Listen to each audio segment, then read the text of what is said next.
কুনাফা মূলত একটি Turkish dessert, যেটা তুর্কিতে খুবই জনপ্রিয় একটি খাবার। ওরা বিভিন্ন ওদের অনুষ্ঠানে, ঈদ বলেন, সবকিছুতে এটা সার্ভ করে থাকে। এটা সেমাই, ক্রিম, বাদাম সবকিছু মিলিয়ে বেক করে তৈরি করা হয় এবং খেতে অসাধারণ। এটা অনেকটা নোয়াবি সেমাইয়ের মতো প্রসেসিং, বাট বানানোর প্রসেসটা আবার একটু ভিন্ন। সো আজকে আপনাদেরকে আমি এটাই তৈরি করে দেখাবো যে কিভাবে কুনাফাটা খুব সহজে ইজিলি আপনারা তৈরি করতে পারেন।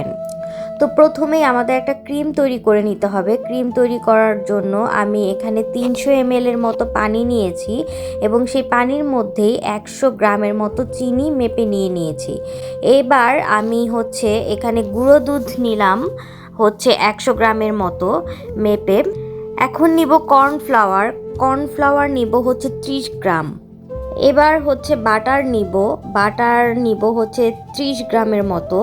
বাটারটা আসলে যে ক্রিমটা তৈরি করবে সেটার উপর একটা গ্লেজি ভাব আনবে। এবার আমি 100 ml পানির মধ্যে সেই গুঁড়া দুধটা মিক্স করে নিচ্ছি। ভালো করে মিক্স করে নেওয়ার পর এটার মধ্যে আমি একটা ডিম দিয়ে দিব কুসুম সহ, এবং এটাকে ভালো করে আমি মিক্স করে নিব। ডিমের যেন কোনো লাম্পস বা কোনো কিছুই না থাকে, একটা স্মুথ একটা টেক্সচারে তৈরি করে নিব। এটা দিয়ে দিলাম কর্নফ্লাওয়ারটুকু, সেটা দিয়েও এখন সুন্দর করে একটা ব্যাটারের মতো বানিয়ে নিব। প্রথমে মনে হতে পারে যে মিক্স হচ্ছে না, কিন্তু আস্তে আস্তে দেখবেন যে মিক্স হয়ে গেছে। দেখেন এই যে আমার এটা সুন্দর মিক্স হয়ে গেছে। এবার আমি যেই পানি এবং চিনিটা আগে মেপে রেখেছিলাম আলাদা করে, সেটা একটু জাল করে নেব চিনি গলা পর্যন্ত এবং বুদবুদ ওঠা পর্যন্ত। বুদবুদ উঠে গেলে এটার মধ্যে সেই ব্যাটারটা আমি ঢেলে দিব এবং আস্তে আস্তে নাড়তে থাকবো। এটা কিন্তু মানে হাই হিটে রাখা যাবে না, এটা মিডিয়াম হিটে আস্তে আস্তে নাড়তে হবে এবং এটা একটা ক্রিমি টেক্সচারে আসা পর্যন্ত অপেক্ষা করতে হবে। এটা দেখতে অনেকটা কাস্টার্ড ক্রিমের মতো হবে। যেহেতু কর্নফ্লাওয়ার দেওয়া আছে তাই বেশি হাই হিটে দিলে হবে না। দিয়ে দিলাম এসেন্স, ভ্যানিলা এসেন্স। আপনারা চাইলে অন্য যে কোনো এসেন্স দিয়ে দিতে পারেন, কোনো সমস্যা নেই। তো আমি আরও কিছুক্ষণ নেড়ে এবার আমি দিয়ে দিব মেপে রাখা বাটারটুকু দিয়ে আমি বেশিক্ষণ জাল করব না। বাটারটুকু দিয়ে আর 2 থেকে 3 মিনিটের মতো আমি জাল করব। আপনারা দেখতেই পাচ্ছেন অলরেডি আমার এটা একটা ক্রিমি টেক্সচারে চলে আসছে। সো আমি বাটারটা গলা পর্যন্ত ওয়েট করব। বাটারটা গলে গেলে এটাকে আমি নামিয়ে রাখবো ঠান্ডা হওয়া পর্যন্ত। এই তো আমার এটা ক্রিম হয়ে গেছে। এবার আমি একটা প্যান নিয়েছি, বেকিং ট্রে আর কি, সেটার মধ্যে ভালো করে আমি বাটার গ্রিস করে নিচ্ছি। আপনারা চাইলে তেলও গ্রিস করে নিতে পারেন, কোনো সমস্যা নেই। যেই বেকিং ট্রেই নেন না কেন নিচে যেন খোলা থাকে, খোলা যায় এমন যেন হয়, তাহলে সুবিধা হয় আর কি ডিমোল্ড করতে। অল্প একটু দুধের মধ্যে একটুখানি জাফরান গুলিয়ে আলাদা করে রেখে দিব। এবার আমি লাচ্ছা সেমাই নিয়েছি। লাচ্ছা সেমাই ভাজা থাকে তাই আগে থেকে ভেজে নিইনি। এবার এটার মধ্যে 2 টেবিল চামচের মতো বাটার দিয়ে এবং ওই জাফরান গোলা দুধটা দিয়ে আস্তে আস্তে করে মিক্স করে নিব। সবগুলো বাটার যেন সবগুলো সেমাইয়ের গায়ে গায়ে লেগে থাকে, ঠিক এমনভাবেই আমি এটা মিক্স করে নিব। প্রথমে মনে হতে পারে যে বাটার কম হয়েছে, আসলে না। আপনি যখন আস্তে আস্তে বাটারগুলো মাখাবেন দেখবেন যে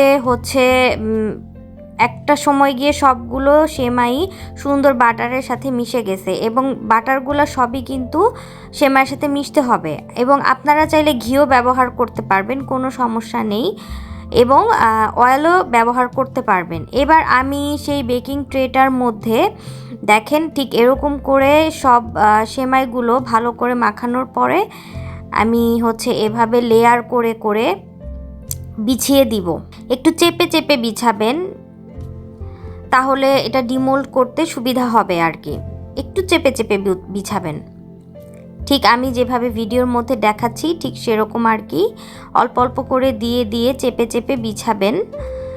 চিন্তা করার কোনো কারণ নেই, এটা যখন আমরা বেকিং করব দেখবেন যে এটা সুন্দর শক্ত হয়ে গেছে। সো এটা ভেঙে যাবে এমন কোনো চিন্তার কোনো কারণই নেই। আমি দেখতেই পাচ্ছেন যে খুব চেপে চেপে খুব আস্তে আস্তে সুন্দর করে প্রত্যেকটা সাইড আমি হচ্ছে বিছিয়ে দিচ্ছি। ঠিক এরকম করেই চেপে চেপে বিছাবেন। এবার আমি সেটার ওপরে ওই যে আগের যেই ক্রিমটা তৈরি করে রেখেছিলাম সেটা যখন একবারে গরম থাকতে দিবেন না, একবার রুম টেম্পারেচারে চলে আসলে মানে মিডিয়াম গরম হাত দেওয়া যায় এরকম টেম্পারেচারে চলে আসলে সেই ক্রিমগুলো আমি ওপরে এরকম করে আস্তে আস্তে করে সবগুলো ক্রিম আমি হচ্ছে বিছিয়ে দিব। একটু সময় নিয়ে আস্তে আস্তে বিছাবেন। এবার আমি উপরে কিছু বাদাম দিয়ে দিয়েছি। আপনারা চাইলে বাদাম কিশমিশ দুটাই দিয়ে দিতে পারেন, যে কোনো ধরনের বাদাম দিয়ে দিতে পারেন। আমি হচ্ছে কাঠবাদাম দিয়েছি, আমার কাছে কাঠবাদামটাই ছিল, এবং সেটার উপরে আমি বাকি যে সেমাইটুকু আছে সেটাও আমি বিছিয়ে দিচ্ছি অল্প অল্প করে। বিছিয়ে দেওয়ার পরে আমি যে হালকা করে চেপে চেপে দিয়ে দিচ্ছি একটা স্প্যাচুলার সাহায্যে, যেহেতু নিচে হচ্ছে ক্রিম আছে, জোরে জোরে চাপলে কিন্তু ক্রিমগুলো বের হয়ে যাবে। তাই আমি একটা স্প্যাচুলার সাহায্যে হালকা করে আস্তে আস্তে চেপে চেপে জিনিসটাকে সেট করে নিচ্ছি। এখন আমি এটাকে 200 ডিগ্রি সেলসিয়াসে প্রিহিটেড ওভেনে বেক করতে দিব 15 থেকে 20 মিনিটের জন্য। এই তো আমার বেক হয়ে গেছে, দেখেন এটা উপরে একটু শক্ত শক্ত হয়ে গেছে। এখানে আমি একটা সিরাপ তৈরি করেছিলাম 1/4 কাপ পানি এবং পরিমাণ মতো চিনি দিয়ে, যে যেরকম মিষ্টি চায় আর কি, সেই সিরাপটা আমি পুরোটাই এটার মধ্যে অল্প অল্প করে ঢেলে দিব। এবং এটা মনে রাখবেন যে সিরাপ এবং কুনাফা দুইটাই কিন্তু গরম অবস্থায় থাকতে হবে, মানে কুনাফাটা ওভেন থেকে বের হওয়ার সাথে সাথেই গরম সিরাপটা যেন চুলাই থাকে সেটা দিতে হবে। চুলায় গড়লে কেকের মতো করে বেক করে নিলেই হবে, এবং ফ্রিজে ঠান্ডা করে এটাকে ডিমোল্ড করবেন। গরম অবস্থায় কখনোই ডিমোল্ড করতে যাবেন না, তাহলে কুনাফা ভেঙে যাওয়ার সম্ভাবনা থাকে। অবশ্যই ঠান্ডা করে ডিমোল্ড করবেন। তো কুনাফার ফাইনাল লুকটা দেখাচ্ছি। আমি ঠান্ডা করার পরে ডিমোল্ড করে এটা কেটেছি, দেখেন ভিতরে ক্রিমগুলো কি সুন্দর দেখা যাচ্ছে। আপনারাও বানিয়ে খাবেন এবং ফিডব্যাক দিবেন।